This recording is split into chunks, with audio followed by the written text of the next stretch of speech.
Bonjour, aujourd'hui je vais vous parler de mon meilleur achat en 2020 qui est la tablette Asus Pro Paper. Et où ma photo, j'ai une photo. Tablette Asus Pro Paper. C'est enfin une tablette qui permet l'utilisation plus facile de l'art. Okay? Moi je me suis lancé dans l'art pendant la quarantaine, j'en faisais un peu avant, mais là j'ai commencé à pouvoir faire de l'argent avec, je fais des travaux plus personnalisés. Fait que ça me permettrait de, entre autres, rendre un travail qui est plus propre. Euh, en plus, la tablette en elle-même, elle a des avantages comme étant beaucoup plus abordable qu'un iPad Pro, qui est à comme 800-900$, tandis que la Asus varie entre 250 à 400$. Puis en plus, elle vient avec un crayon, tandis que le iPad, ben, c'est une des stratégies de vente. T'achètes l'iPad, puis après, il faut que tu achètes le crayon à 80$. Ben, le Pro Paper, je sais plus c'est qui a fait. En tout cas, elle va être dans le document joint, là.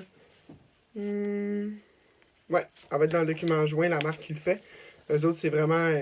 Ils se concentrent à offrir un produit qui est simple à utiliser, puis qui est abordable, puis qui permet une utilisation polyvalente. Dans le fond, moi, je veux pas juste faire du dessin, de la peinture, je veux faire du cartoon, du design, tout ça. Puis ça, c'est quelque chose. Cet outil-là, ça me permettrait de faire ça.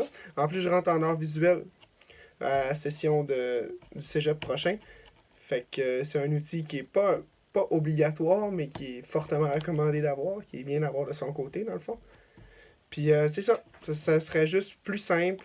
C'est vraiment un désir, c'est pas un besoin à tout prix, vu que c'est pas dans le matériel scolaire, mettons. Mais je vais faire suivre des photos qui expliquent mon procédé quand je fais une peinture. Puis ce travail-là, cet outil-là, ça me permettrait de faire mon croquis beaucoup plus simplement, rapidement, facilement. Puis juste, ce serait plus simple en général.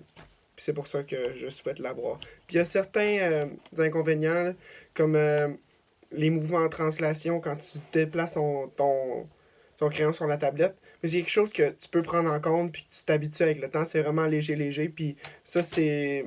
Je l'ai su par plusieurs personnes. On a un groupe d'art avec le cégep qui m'ont expliqué justement ce genre de problème-là avec la tablette.